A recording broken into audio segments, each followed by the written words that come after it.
కొంతకాలం తర్వాత అర్థం చేసుకున్నాను అంటే చంద్రబాబు నాయుడు గారు కూడా ఆ దేశీ నవ్వుకునేటువంటి ప్రయత్నం చేశారు. ఇక్కడ ఒక మాట చెప్పాలి, చంద్రబాబు నాయుడు గారి లోపాలను మనం చెప్తే ఆయన కోపం వస్తుంది, కానీ చాలా పెద్దవాడు, సీనియరు.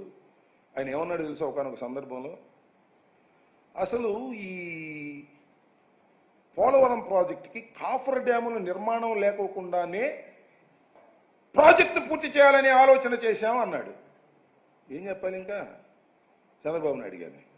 మరొకసారి చెబుతున్నా, పోలవరం ప్రాజెక్టులో కాఫర్ డ్యాముల నిర్మాణం లేకుండానే ప్రాజెక్టును పూర్తి చేయాలనేటువంటి ఆలోచన చర్చ చేశాము అంటే ఇక చంద్రబాబు నాయుడు గారికి అర్థం కాలేదా, నాకు అర్థం కాలేదా? ప్రజలు మేధావులు తేల్చాలని మనవి చేస్తున్నాం.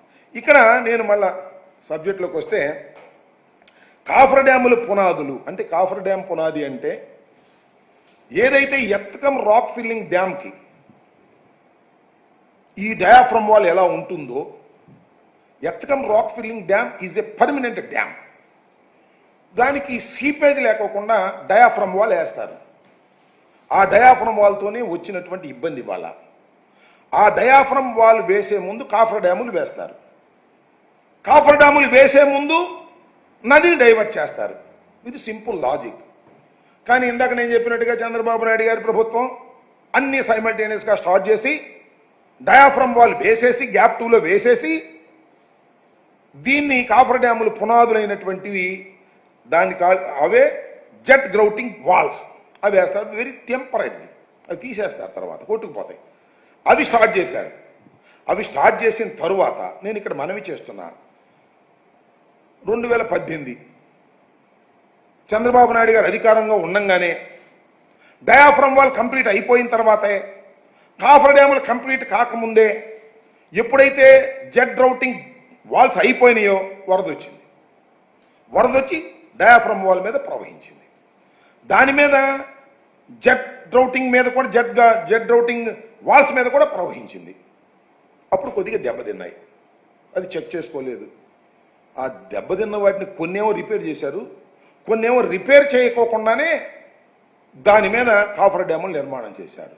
అందువల్లనే ఇవాళ సీపేజ్ వస్తుంది, భయంకరమైన సీపేజ్, ఆపలేకపోయే పరిస్థితి.